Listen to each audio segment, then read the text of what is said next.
आपण पाहत आहोत एएसएन न्यूज मराठी। लाईक करा, शेअर करा, सबस्क्राइब करा व राहा सदैव आमच्या सोबत अपडेट। राज्य शासनाकडे बापूंनी पाठवलेला आहे। त्यापैकी पहिले 3 कोटी रुपये मंजूर झालेले आहेत। उर्वरित रक्कम थोड्या दिवसात आपल्याला मिळून इथे synthetic track, badminton hall, basketball court इत्यादी विविध बाबीचा विकास या ठिकाणी होणार आहे।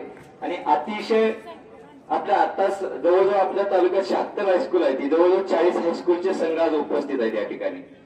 आणि काल मुलींचे सामने झाले, तिथे 32 हायस्कूलच्या टीम मुलींच्या उपस्थित होत्या। या सर्व संघांना मी बापूंना सांगतो की आपण शुभेच्छापत्र 2 शब्द बोल। आपण जे बोलता ते करून दाखवता।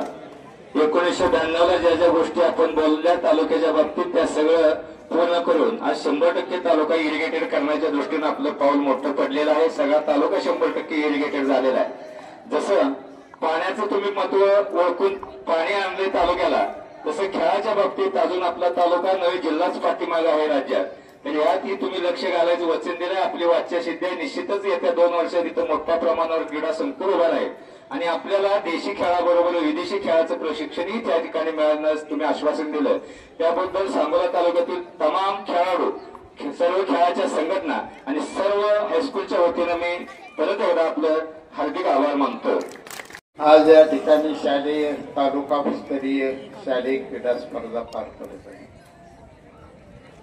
आपण सर्व विद्यार्थी या स्पर्धेत हिरिरीने भाग घेण्यासाठी आज खेड्यापाड्यातून या ठिकाणी आला। खेळ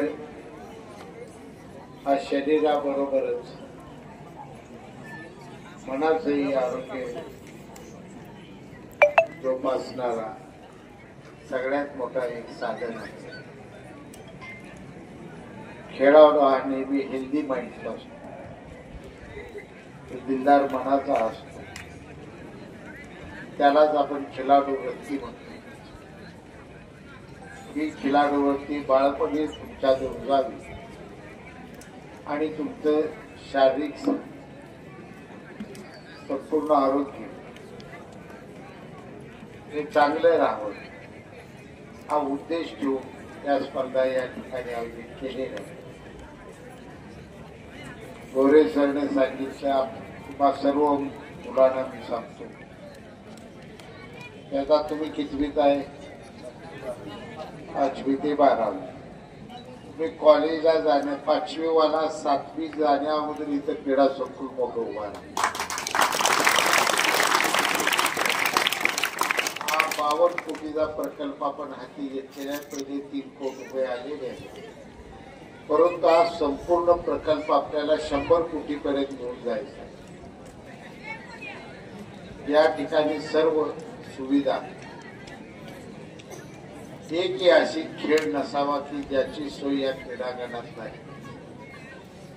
ते देशी खेळ असो किंवा विदेशी खेळ असो, आपल्या तालुक्यातील सर्व तरुणांना ही सुविधा उपलब्ध करून देणं कर्तव्य समजून मी या कामाला पाठीमागे लागलेला आहे। त्या सगळ्यांच्या शुभेच्छेने हे काम लवकर पूर्ण होईल। जास्त बोलत नाही, तुम्हा सर्वांना त्या क्रीडा स्पर्धेसाठी माझ्या हार्दिक शुभेच्छा देतो। गणपतीचं आगमन झालंय, गणपती बसवलं का नाही? गणपती या गणरायाच्याही तुम्हाला मी उत्सवाच्या हार्दिक शुभेच्छा। धन्यवाद बापू।